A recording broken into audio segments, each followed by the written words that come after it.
Hi, boys and girls. I'm the reading teacher. I'm here today to read you a story called Once Upon Another Time. This story is written by Charles Ghigna and Matt Forrest Esenwine, and it's illustrated by a very talented Andres Lentizabal. And friends, when you hear the story, it sounds almost lyrical. Lyrical is when an author expresses his or her emotions in a beautiful and imaginative way. And you're going to hear some really neat vocabulary in the story, as well as be able to make beautiful mind pictures while you're listening. This story takes us back a long time ago to have us think about what life was like in a time before humans even walked on the earth. Do you think it was loud or quiet? Do you think that time was clean or dirty? Built up or beautiful? Let's find out when we read Once Upon Another Time.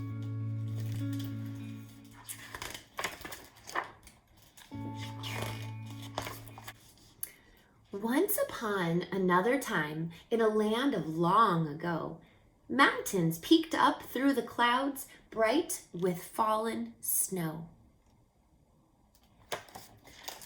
Rivers rushed through canyon walls, rainbows rose from waterfalls. That's beautiful language right there, isn't it? That alliteration, rainbows rose. And are you imagining this in your brain? When you read a story with such vivid language, are you making that movie in your brain? That will help you understand the story so much more. Wonder waited in the hush of every new sunrise. Flocks of sparrows rode the breeze and filled the morning skies. The land was fresh, the air was clean, the valleys lush with shades of green. There were no cities made of steel, no buildings, no concrete, no highways, byways, billboard signs, no traffic in the streets. There were no drones or airplanes flying past a smoggy sun. There were no phones or internet. The webs were spider spun. Now, when we think of the web, we kind of think of the internet, don't we, and the computers. But way back a long time ago, the only webs that were around were spiders' webs. Before our tools and grand machines, before we harnessed wind and streams, before we mined for gold and oil, before we learned to work the soil. Are you hearing those rhyming words? Oil, soil on that page? Keep listening for more. Before one human step was taken,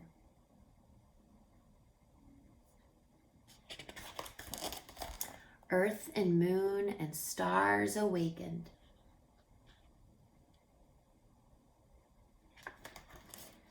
Once upon another time, the world was young and new. If you want to know this world, there's something you can do.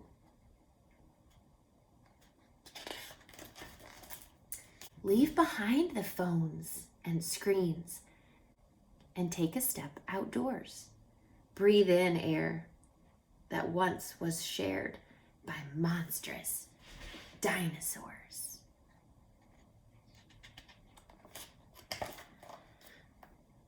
Feel the wind upon your skin. Imagine where that wind has been.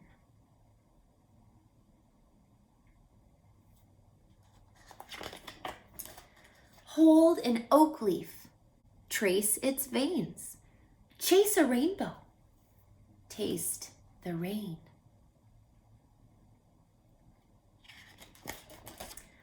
Look up at the passing clouds adrift before your eyes.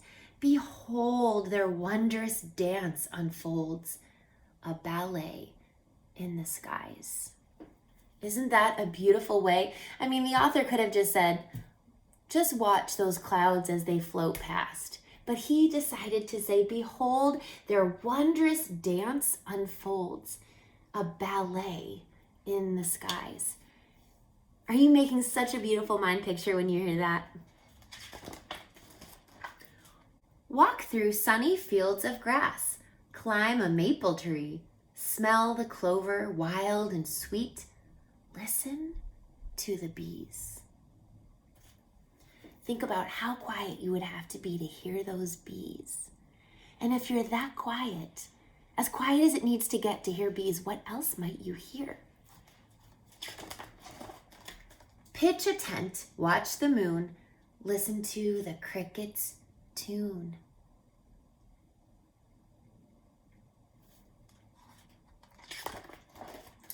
And to the sky, the sun will climb.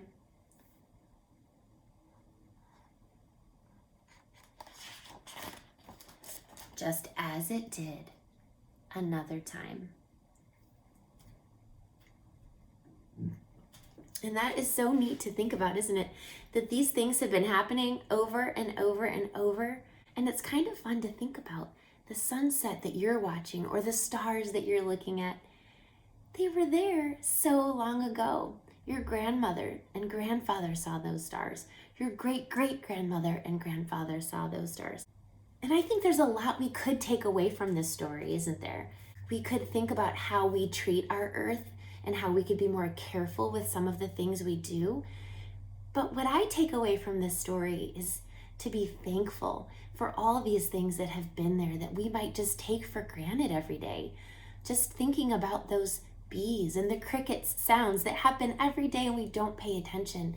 But if we are quiet and listen intently and intentionally, we'll hear those sounds. And that makes me feel very thankful. Thankful for this beautiful, beautiful world where we live.